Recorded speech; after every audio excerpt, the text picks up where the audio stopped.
এই শহীদরা না থাকলে প্রফেসর মোহাম্মদ ইউনূস আপনি আজকে জেলে থাকতেন।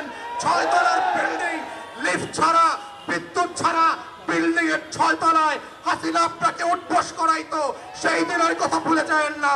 অথচ এখানে অনেক উপদেষ্টা দেখেছি ৭১-এর চেতনা বিক্রি করতে করতে 14ই ডিসেম্বরের শহীদদের কবর জিয়ারত করতে করতে মুখে ফেনা তুলে ফেলেছেন।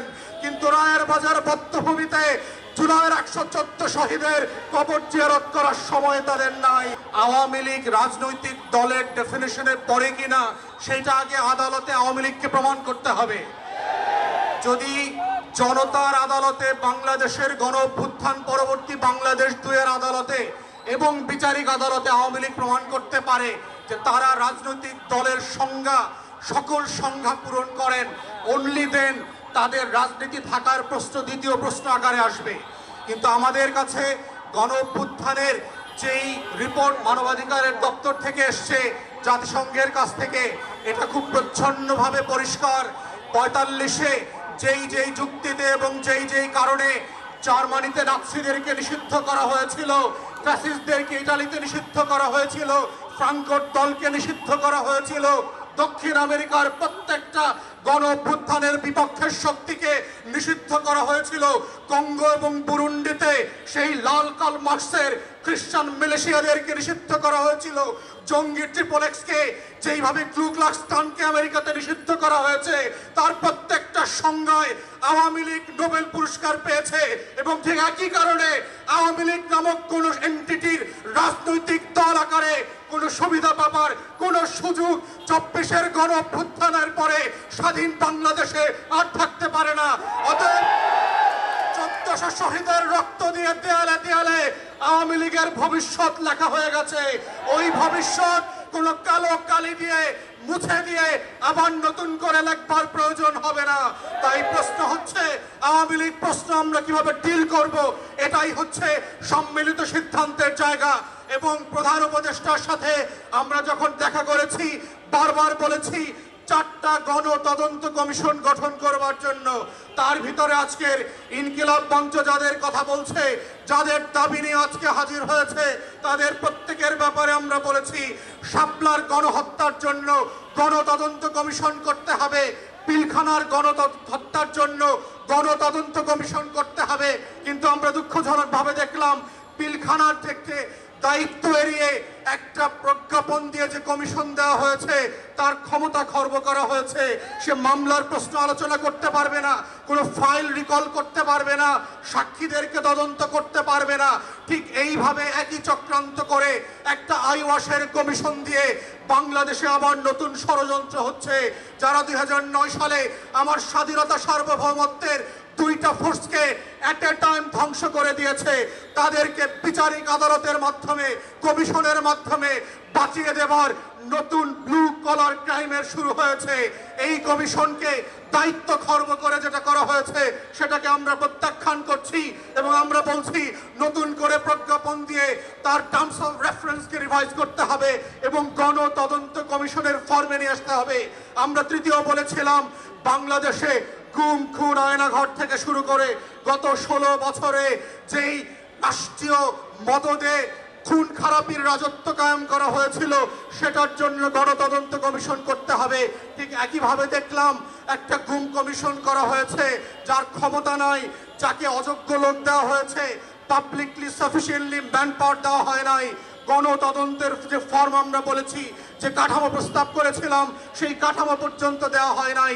ঠিক একইভাবে প্রধান উপদেষ্টাকে আমরা বলেছিলাম জুলাই আগস্টের গণ অভ্যুত্থানকে ঘিরে একটা গণতদন্ত কমিশন করেন এবং আমরা এটার ফরম্যাট পর্যন্ত একাধিক উপদেষ্টাকে দিয়েছি। আমেরিকার কংগ্রেশনাল হিয়ারিং এর মডেলে, সিনেট হিয়ারিং এর মডেলে, ব্রিটিশ এবং ইউরোপিয়ান পার্লামেন্টগুলোতে যেইভাবে উন্মুক্ত শুনানি হয় সেই শুনানির মডেলে করে সেইখানে গণতদন্ত কমিশন হতে হবে। আজকের ইনকিলাব মঞ্চে এসে যেইভাবে শহীদরা তাদের বক্তব্যের কথা বলছে, সেই উন্মুক্ত শুনানিতে যেটা পিটিভি লাইভ সম্প্রচার করবে, সেখানে শহীদ পরিবার এসে তার গল্পের কথা বলবে, তার কষ্টের কথা বলবে, তার আকাঙ্ক্ষার কথা বলবে। আগামী দিনে আওয়ামী লীগের রাজনীতি থাকবে কি থাকবে না সেই কথা 1400 শহীদ পরিবারকে সিদ্ধান্ত নিতে হবে। সুশীল কোন সুশীল উপদেষ্টার কথায়, কোন শাশুড়ির কথায়, দিল্লির কথায় সেই সিদ্ধান্ত হবে না। আমাদের বক্তব্য খুব পরিষ্কার।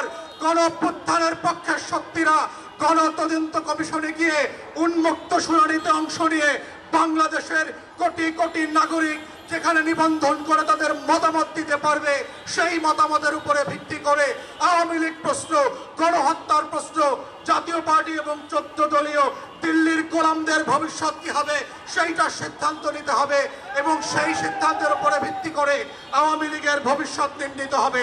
এই প্রস্তাব দেবার 7 মাস 8 মাস পেরিয়ে গেলে পরে আমরা দেখতে পাচ্ছি জুলাই গণহত্যা নিয়ে কোনো উচ্চবাচ্য করবার আয়োজন দেখতে পাচ্ছি না। জুলাইয়ের গণকবর যেইটা আমরা আগস্ট সেপ্টেম্বরে ভিজিট করেছি, সেইখানে উপদেষ্টাদের যাবার কোনো মদত দেখতে পাচ্ছি না। অথচ এখানে অনেক উপদেষ্টা দেখেছি 71-এর চেতনা বিক্রি করতে করতে 14ই ডিসেম্বরের শহীদদের কবর জিয়ারত করতে করতে মুখে ফেনা তুলে ফেলেছেন, কিন্তু রায়ের বাজার বধ্যভূমিতে জুলাইয়ের 114 শহীদের কবর জিয়ারত করার সময় তাদের নাই। প্রধান উপদেষ্টাকে বলছি এই শহীদরা না থাকলে প্রফেসর মোহাম্মদ ইউনূস আপনি আজকে জেলে থাকতেন। 6 তলার বিল্ডিং, লিফট ছাড়া, বিদ্যুৎ ছাড়া বিল্ডিং এর 6 তলায় হাসিনা আপনাকে উঠবস করাইতো। সেই দিনের কথা ভুলে যাবেন না। আপনার মামলাগুলো আজকে আদালত দিয়ে নাই করে দিয়েছেন। এই নাই করার রাজনীতি হইতো না, আপনার মামলা চলতো। যাদের রক্তের কারণে আজকে আপনি বেকসুর খালাস, যাদের রক্তের কারণে আপনি প্রধান উপদেষ্টা হয়েছেন, তাদের রক্তের বদলা যদি না নেন আপনাকে আগামী দিনের মানুষ ক্ষমা করবে না। বাঙালির চরিত্র বুঝতে হবে।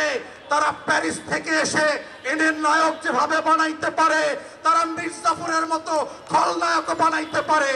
এই রক্ত দেওয়া শহীদ পরিবারের এই ইতিহাস ভুলে যাবেন না। তাই আমাদের বক্তব্য হচ্ছে গণতদন্ত কমিশনের মধ্য দিয়ে আওয়ামী লীগ প্রশ্ন রিজলভ করেন। এবং আমরা বারবার বলেছি বিভিন্ন প্রেসে এবং টকশোতে কি কি অপশন হতে পারে। প্রথম অপশন হচ্ছে নাৎসি মডেলে আপনি আউটরাইট আওয়ামী লীগ, জাতীয় পার্টি এবং 14 দলকে নিষিদ্ধ করে দেবেন। দ্বিতীয় অপশন হচ্ছে যদি ট্রুথ অ্যান্ড রিকনসিলিয়েশন ফর্মে যান সাউথ আফ্রিকার মডেলে, তাহলে কাদের বিচার করবেন, কোন কোন অপরাধের বিচার করবেন, আর কাদেরকে তওবা কমিশন করে হেফাজতের আলেমদের সামনে ক্ষমা চাওয়া মাফ করাইতে হবে সেইটা আলাদা করতে হবে। কাদেরকে আওয়ামী লীগ যেহেতু আমাদেরকে 3টা নির্বাচন থেকে বঞ্চিত করেছে, তার রাজনীতি নিষিদ্ধ না হলেও আগামী 3টা নির্বাচনকে আওয়ামী লীগ এবং জাতীয় পার্টিকে ন্যায্যতার ভিত্তিতে বঞ্চিত করতে হবে। কারণ সে জাতিকে নির্বাচন করতে দেয় নাই, ভোট দিতে দেয় নাই। আওয়ামী লীগের কোনো পদস্থ নেতা ওয়ার্ড ইউনিয়ন থেকে শুরু করে যারা এমপি মন্ত্রী হয়েছে গত 16 বছর, তারা বাংলাদেশে আর কোনোদিন রাজনীতি করতে পারবে না। ঠিক এইরকম শর্ত করে গণতদন্ত কমিশনের মাধ্যমে প্রয়োজনে গণভোটে দিয়ে আওয়ামী লীগ, জাতীয় পার্টির প্রশ্ন ন্যায্যতার ভিত্তিতে সমাধান করবার মধ্য দিয়েই আজকের এই শহীদদের বিচার ফয়সালা হইতে হবে।